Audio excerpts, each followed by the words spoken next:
Obrigado, Michel. Pode Senhor, meus irmãos. Muito bom. Todos em pé, queridos, por gentileza, pegue sua Bíblia. Ao nosso Deus honra, ao nosso Deus glória. Gostaria de ouvir o pastor Valdomiro. Primeira carta escrita por apóstolo Paulo a Timóteo, capítulo 1, versículo de número 18, 19 e o versículo de número 20. Quando os irmãos estão procurando, 1 Timóteo, capítulo 1, versículo 18, 19 e 20. Louvar a Deus pela vida do meu presidente, meu líder, que tem me recepcionado com muito carinho, pastor Valdomiro. Muito obrigado. Sou sempre um gentleman, um cavaleiro, recepção maravilhosa. Deus abençoe, que honra. Abraçando sua pessoa, abraço os demais pastores dessa bela convenção.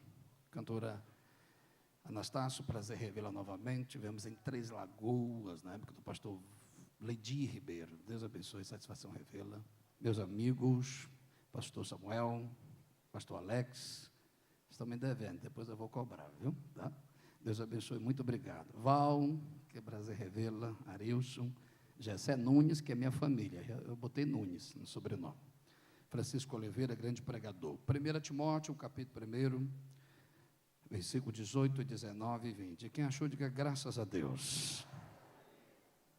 Este mandamento te dou, meu filho, Timóteo, que segundo as profecias que houve acerca de ti, milites por elas, boa milícia, conservando a fé e a boa consciência, rejeitando a qual alguns fizeram, naufragaram na fé, e entre eles foram Himeneu e Alexandre, as quais entreguei a Satanás, para que aprendam a não blasfemar. 2 Timóteo, capítulo 2, versículo 15. Segunda carta pastoral ao evangelista Timóteo, capítulo 2, versículo 15, 16 até o versículo de número 20. O que Jesus quer com nós? Estou entendendo nada. Capítulo de número 2 da segunda epístola de Timóteo, versículo 15. Procura apresentar-te a Deus aprovado, como obreiro que não tem do que se envergonhar, que maneja bem a palavra da verdade, mas evita os falatórios profanos, porque produzem maior impiedade. E a palavra desses corrói como um gangrena, um câncer, entre os quais são Himeneu e Fileto, as quais se desviaram da verdade, dizendo que a ressurreição já era feita. Versículo de número, as quais professam isso. Afasta-se, versículo de número 19, entretanto, dizendo que a ressurreição já aconteceu e estão pervertendo alguns de sua fé. Entretanto, o firme fundamento de Deus permanece, tendo este selo. O Senhor conhece os que lhe pertencem. E mais, afasta-se da injustiça todo aquele que professa o nome do Senhor. Ora, numa casa grande há somente o tecido de ouro, não há somente o tecido de ouro e de prata. Há também de madeira e de bronze, alguns para a honra e outros para a desonra. Pode sentar, queridos.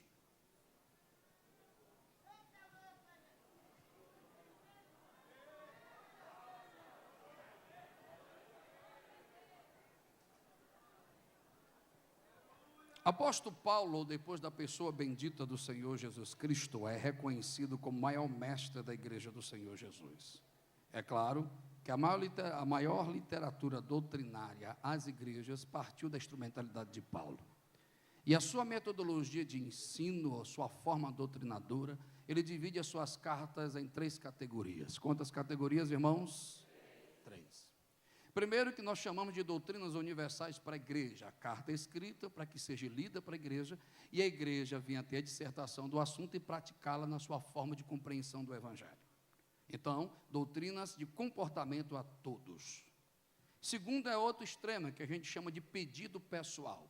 Paulo renuncia à sua autoridade apostólica, à sua autoridade pastoral, e abraça o seu sentimento pessoal de amizade, porque também no ministério precisamos de amigo. Paulo faz um pedido a Filemão, que este receba Onésimo, que um dia o prejudicou, e que deveria exercer a piedade do cristianismo através da graça.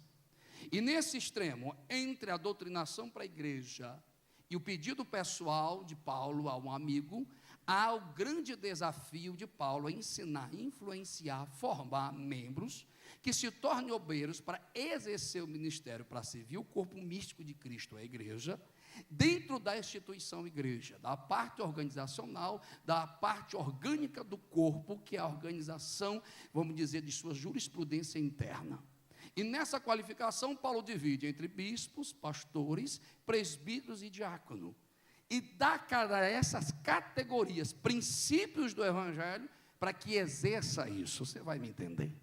Então, Paulo tem um grande desafio a chegar para um jovem evangelista, Timóteo, e ensinar o que é ministério de uma forma de alegoria, e ele usa uma linguagem militar, porque ele chama Timóteo de obreiro, de evangelista, pastor, e diz, mas tu és soldado.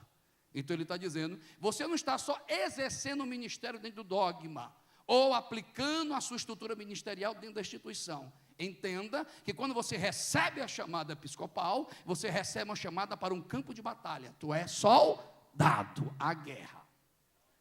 Jesus tem um negócio aqui. E quando ele utiliza isso, ele utiliza os poderes militares, porque a sua linguagem de alegoria doutrinadora, ele vai dizer, tu és soldado, exerce dentro do exército. Aí ele vem com um conselho para a primeira epístola, porque a segunda categoria, que é a chamada doutrina pastoral, Paulo divide em 1ª e 2ª Timóteo e o presbítero Tito, que recebe os nomes das epístolas. Ele estimula os dois e diz, olha, ei, meu amado Timóteo, meu filho na fé, minha geração te alcançou. Ou seja, Timóteo, parafraseando, a tua geração só exerce ministério porque a minha geração te construiu, te ensinou e te formou. Tu chegou aqui porque a minha geração chegou. Alguém ainda está na plenária ainda? Alguém está? E porque a minha geração chegou, eu te dou um conselho. Olha só. Administra o que faço a você, meu filho, segundo as profecias, ou seja, tu tem uma experiência sobrenatural na chamada. Tu não é só um produto da instituição, tu não é só um profissional eclesiástico, tu é um resultado de oração, que uma geração orou e Deus falou para que fosse levantado. Eu quero abrir um parênteses. Eu moro em Brasília, sou um cearense, tenho 1,66 m calçado, não tenho nada de mim para te oferecer, mas tem algo de Deus para essa convenção hoje aqui. Ei, as gerações que estão chegando nas cidades modernas precisou respeitar uma geração que construiu pontes.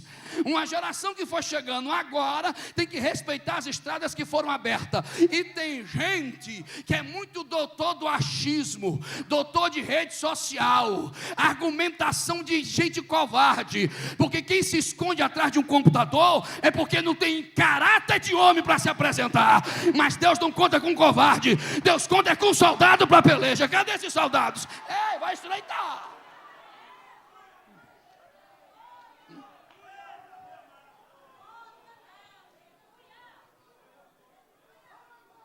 O Espírito Santo me toma com todo o temor da minha alma, com toda a dependência que eu tenho de sua graça, para perguntar nessa santa tribuna: quem é você nessa geração? Vasos de honra ou vaso de desonra? Spiu Elohi Samabakumandieta Toie. Calma, estamos no desenvolvimento introdutório do raciocínio. Não estou entendendo nem nada, mas vou entregar tudinho. Alguém orou? Ele vem e diz, as profecias acerca de ti, que haveria um avivamento, Salvador, que haveria uma unidade, Bahia, que haveria um concerto de altar, que as capas cairiam, que os mercadores da fé se revelariam, que a profanação oculta seria manifestada em vergonha, porque a noiva tem um noivo, e o noivo zela pela noiva.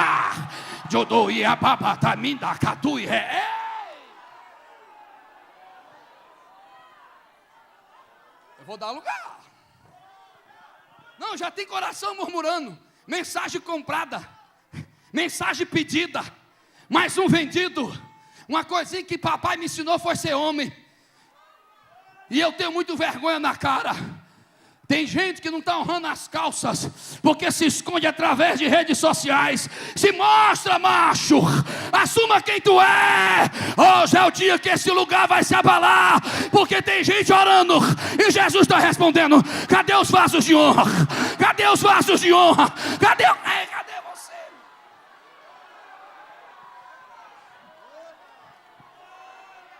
Calma, eu vou lhe dar a temática. Não estou me perdendo. Calma. Compreendo minha didática. Uma geração está dando conselho a uma geração que foi profetizada. Uma geração orou para que Deus levantasse uma geração de ministros dentro da pós-modernidade. Pós-modernidade, geração do abstrato. Geração do esquecimento dos valores. Geração que sepulta a importância da história. Geração do imediatismo, geração do relativismo, ou pior, geração que celebra a profanação e enaltece a perversidade. E essa geração que foi profetizada somos nós. E a pergunta é, macho velho,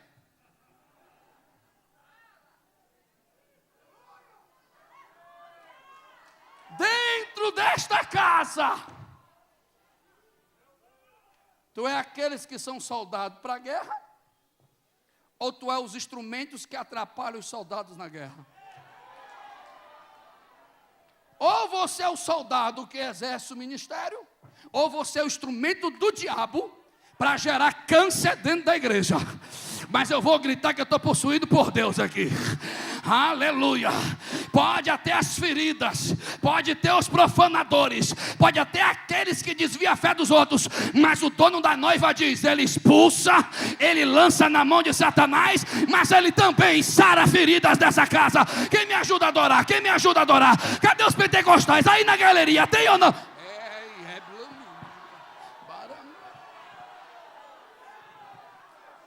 Qual é a sua mensagem, pastor? Deixa eu sintetizar. A temática, o texto proposto para referida 111, isso? Centésima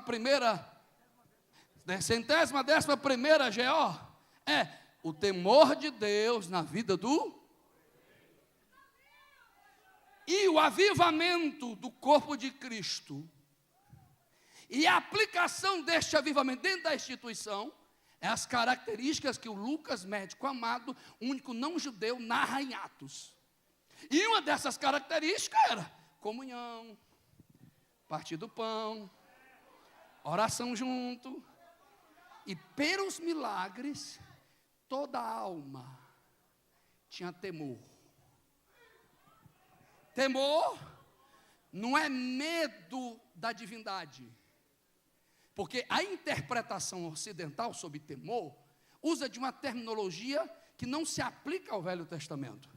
Porque eles têm medo de Deus, e quem tem medo de algo se afasta. E antes de você me refutar, deixa eu desenvolver o pensamento. Quando Israel pediu para ter mais proximidade de Deus, falou com Moisés, mas disse: tudo bem, se aproxima de Deus, ele vai falar com vocês. E a Bíblia diz que quando Deus desce, o povo faz o quê? Tem medo e se... Deus não está atrás de gente que tenha medo. Deus está atrás de gente que tenha temor, respeito. Eu não sei se foi Edward ou John Knox que disse: eu tenho mais medo do silêncio de Deus do que dos trovões de Deus. Porque se Deus ainda está trovoando, Deus ainda está me dando importância. Mas se Ele está calado e não me dá mais atenção, eu tenho medo que Ele não me veja como filho. Porque se Deus não chama mais a atenção dos meus pecados, é porque Deus não me tem mais como filho. Deus só exorta os pecados de alguém quando Deus tem paternidade com esse alguém. Quem pode? Deus está falando aqui. Quem me ajuda a adorar? Quem me ajuda a adorar? Desculpa, eu vou usar uma linguagem que não é muito ortodoxa, porque eu sou jovem. Tipo assim. Legal. Olha o que Paulo diz. Meu filho, guarda a fé e a boa consciência. Tem outra tradução que vai dizer: guarde a sua consciência limpa. Porque muitos não guardaram e afundaram como um navio na batalha. Abrindo um parêntese. Tem muita gente que começa bem, mas termina, afunda, naufraga. E o que tem nessa nova geração, que enaltece mais talentos do que caráter, que o itinerante é mais valorizado do que o pastor local. Vou rasgar o verbo. Que os talentos gospel são mais enaltecidos do que o pastor local. Ei, talento passa, moda passa, avivamento não é momento, avivamento é processo. Momentos são extras e emocionais. Processo é transformação contínua. E eu sou novinho, mas ainda sou daquela velha escola que diz: se eu tenho Deus no domingo, eu tenho Ele segunda. Se eu tenho Ele segunda, eu tenho Ele terça. Se eu recebi Ele em janeiro, eu tenho Ele em fevereiro. Cadê os pentecostais aqui? Melhora essa cara, acredite. Repita comigo, por gentileza. Temor a Deus, sustento de uma boa consciência. Agora os irmãos abrem um sorriso, vocês estão me dando medo. Olhe para duas pessoas e pergunte: como está a sua consciência ministerial?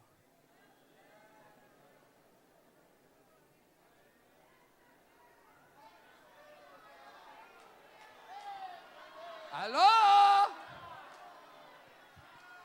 Eu estou com dor de língua, mas eu vou simplificar.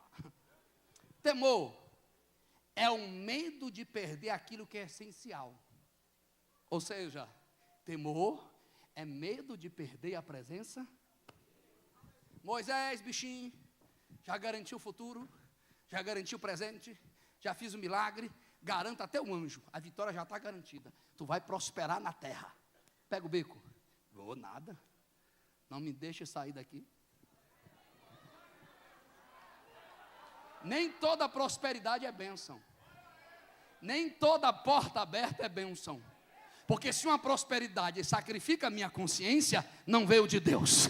Se um sucesso sacrifica a minha comunhão com Deus, não veio de Deus. Eu prefiro estar num deserto com Deus do que no palácio da soberba dos homens. Tem dois doidos comigo aqui, eu sou o primeiro. Cadê o segundo doido aí? Ei! Temor a Deus, sustento de uma boa consciência. Poderia usar de uma forma mais científica sobre a cognição, sobre a tricotomia da divisão da alma, consciência, livre-arbítrio, vontade, emoção, mente. Mas vamos usar o vulgar mesmo, vamos usar o inglês do cearense mesmo. Consciência, conhecimento de quem é Deus e conhecimento de quem você é na presença de Deus. Oxe. Ou seja, você sabe o que é certo e você sabe o que é. Eu estou na minha congregação, sou desorganizado, compro e não pago, mas eu prego, eu não sou de ninja, eu vou, mas no comércio o meu nome é caloteiro. Mas quando eu prego, as paredes estremecem. Então a gente fica igual aquele diácono na porta da igreja. Oh, rapaz, como seria bom que o meu pastor, se fosse o mesmo na casa dele, na rua, o que ele é no púlpito. Porque ele prega a verdade. mas não vive ela. Continua, irmão. Pega na mão de alguém com todo respeito. Não é obrigado, não. Dá uma balançada pentecostal aí.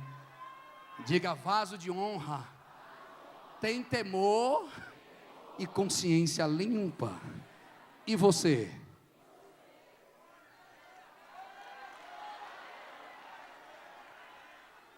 Eu acho massa essas reações que algumas pessoas se mostram. A cara começa a se fechar, já pega a canetinha, já pega a mãozinha no queixinho, começa a dar aquele ar de analítico e de intelectual. Mas sabe que a carapuça está servindo.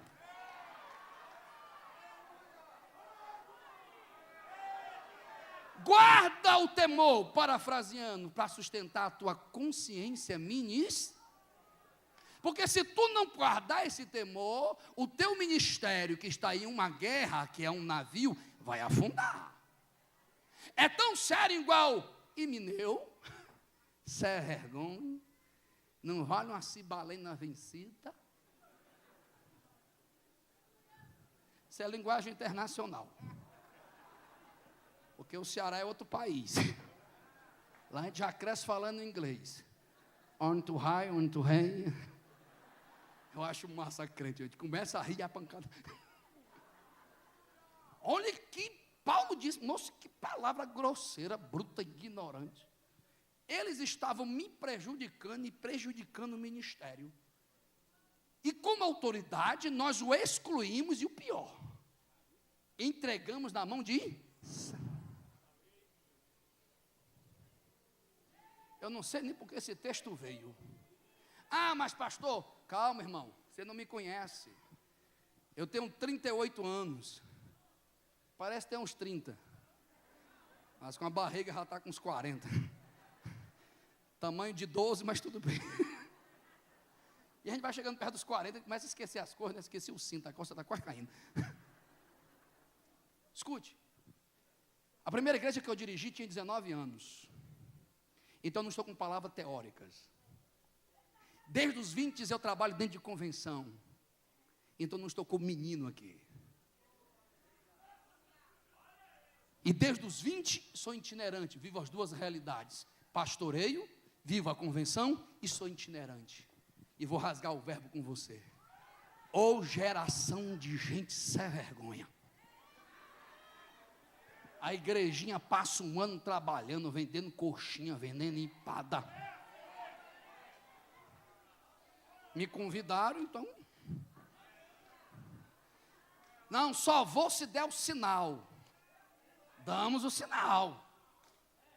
Aí de repente não vou mais. Aí mata a sogra, mata cachorro, mata Beltrano. Quando não abre as redes sociais, está em outro congresso, na mesma data. Pega o sinal e ainda diz, não devolvo. Sabe o que significa? Ladrão. Caloteiro. Câncer. É difícil falar em mistério, né, irmão? Aí eu estou nessa congregação, não rende, não produz. Eu culpo todo mundo, mas não assumo minha responsabilidade. Aí eu começo a pesquisar quem tem a congregação melhor. Ah, é que ela rende mais. Não é as pessoas. Valorizam tijolos, não é vidas. Comerciantes da fé valorizam tijolos, não valorizam vidas. Quanto é que rende lá? Então vamos fazer o seguinte, vamos criar um negócio aqui, vamos pegar acolá, vamos usar os meios políticos dentro da instituição, vamos derrubar ele e a gente levanta. Deixa eu rasgar o verbo porque eu quero acabar. Não é mensagem para falar em mistério, não. E eu não estou preocupado se tu vai pular. Deus me trouxe aqui para dizer que tem gente que está sendo entregue na mão de Satanás, porque se tornou um adversário da obra. Não concordo com o que eu estou falando, então deixa eu só interpretar. Se você fala muito da igreja que você congrega e não gera soluções, ou você faz parte do problema, ou você é o problema. Quem me ajuda a adorar? Quem me ajuda a adorar? Quem me ajuda a adorar? Deus está aqui, sim ou não? Vamos terminar. Aí Paulo adverte, cara, se tu viver por esse meio, tu vai naufragar, tu vai afundar. Tu vai Está bem, mas vai terminar mal. Tu vai pregar que a igreja vai estremecer, mas as pessoas vão dizer, lá vai um laioteiro, lá vem um ladrão, lá vai isso e aquilo.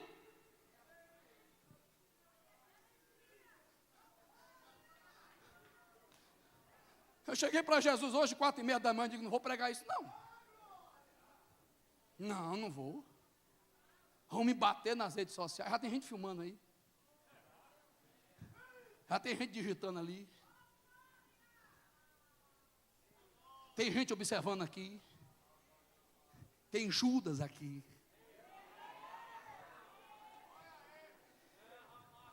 Não é por causa do púlpito, não. Mas Jesus vai fazer porque ainda tem uma geração de joelho. Ainda tem irmãzinho de cocôzinho. Ainda tem irmã que chora, que jejua, que está clamando. Se Deus está me usando aqui, aonde tiver um vaso que crê nessa autoridade, começa a receber aí onde você está. Aleluia!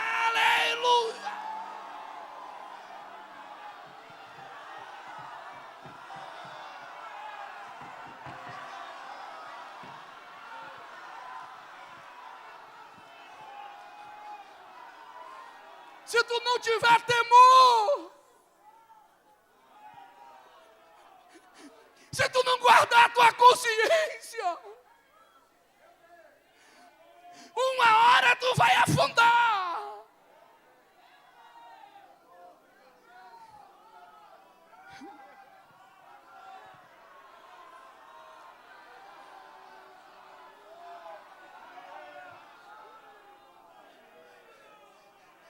Só quem já teve um Irineu na vida, no ministério, sabe como dói. Fazemos tudo certo. E quando a pessoa não tem argumentação teológica, não tem argumentação bíblica, não tem condições de nos refutar no campo das ideias, não tem como nos refutar no comportamento de caráter, ele parte para a parte mais baixa do nível do ser humano. Ele se torna cúmplice do pecado do anjo caído.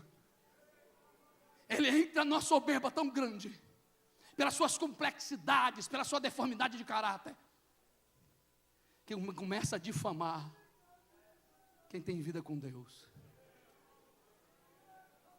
Quem tem ouvidos,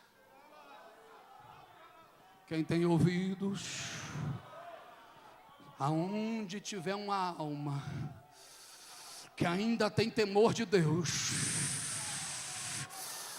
começa a abrir os teus olhos espirituais e contempla a guerra que está nos ares. Estão batendo tambor, estão nas encruzilhadas. Tem gente que está com Bíblia debaixo do braço, mas está cortando nas duas linhas. Está no culto no domingo, mas está na sexta-feira fazendo trabalho para derrubar pastor. Mas hoje, como vive o Senhor, os guerreiros de Deus estão plantando aqui. Cadê os vasos? Cadê os vasos? Recebe aí, rapadai. Rebidoria tarabacandorebida. Rejomi, rabadá, cadôcia.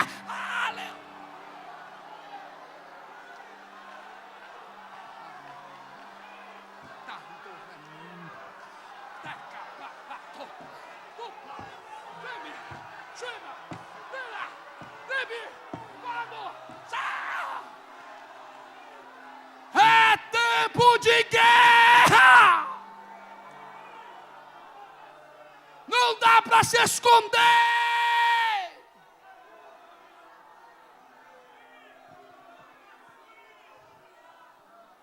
Temor.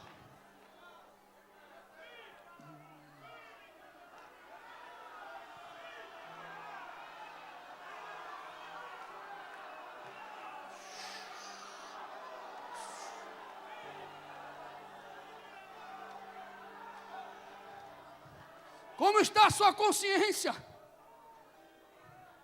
Dividindo igreja. Como fica a consciência de alguém traindo o pastor que o amou, que o ensinou? Meus amados pastores, vamos ser sinceros. Como dói.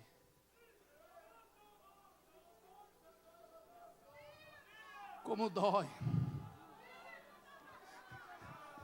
A gente dá o pão, dá a água, amar, abençoar. A gente falha, a gente erra. Nós somos seres humanos. Mas quando às vezes os nossos filhos são julgados pelo cargo que temos, quando nós exortamos a igreja quer transferir para os nossos filhos a nossa responsabilidade. Mas o meu Deus tem uma palavra para alguém aqui. Pode ter câncer, pode ter adversários, pode ter falsos obreiros, mas se tu permanecer na tua consciência, quanto mais as ondas baterem, tu vai levantar a vela do barco, ele vai soprar. Quanto mais disserem que vai afundar, tu vai navegar. Quanto mais as ondas baterem, Jesus vai acordar e vai dizer: acalma-te, vento, acalma-te, ondas. Nesse ministério quem manda sou eu, nessa chamada quem manda sou eu. Quem tem esse barco? Quem tem?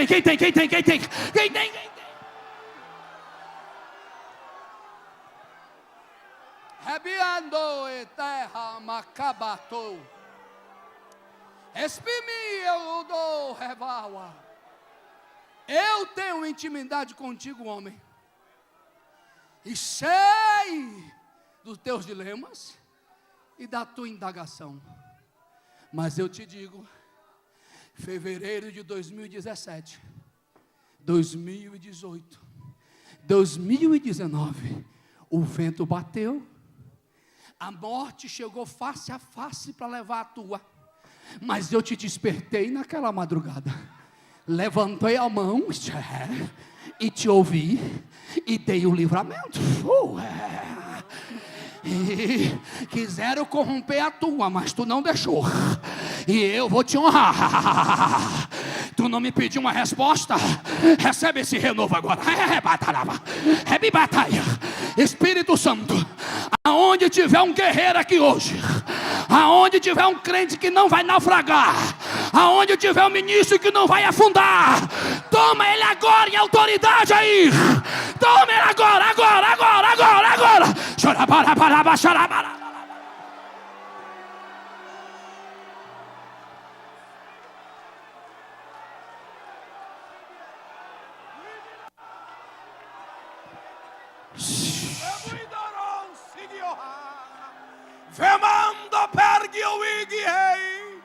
Eu ainda sou Deus, e eu estou com a minha vara de medir, medindo os vasos dessa casa. Mas dei uma ordem aos meus: é tempo da peleja. Vigiai nesta casa, porque os espias estão a observar. Mas eu sou o guarda de Israel. É eu que mando neste lugar. Receba a minha glória. Recebe.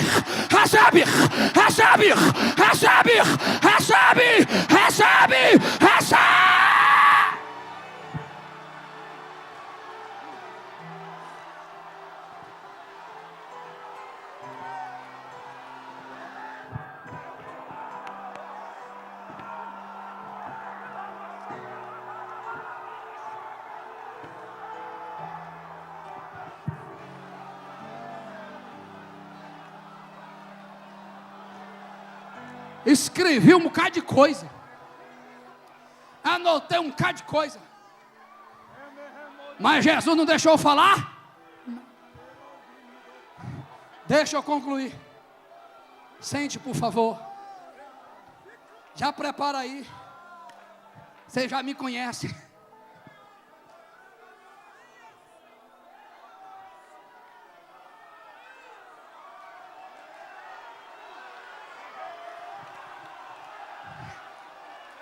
Que visão espiritual é essa?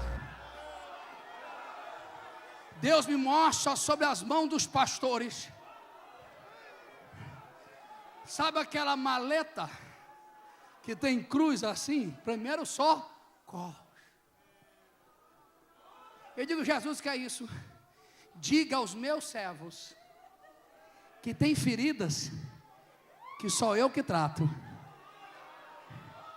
mas não deixem de curar o meu povo, porque as feridas de vocês estão abertas, mas eu estou tratando elas. E ele diz: não desista dessa geração, porque eu ainda conheço os meus sinceros, e toda vez que vocês abrirem a mão, Deus me mostra graça,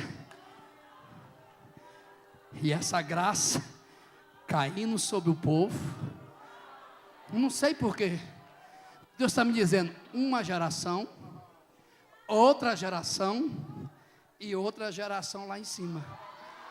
E ele me diz, a chama que está aqui, já está pegando ali, e já está subindo lá.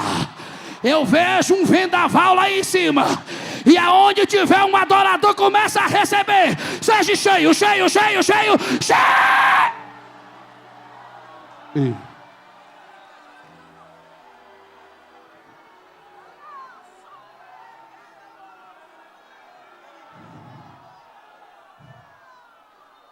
Fique em pé. Não vou lhe constranger. Venha cá.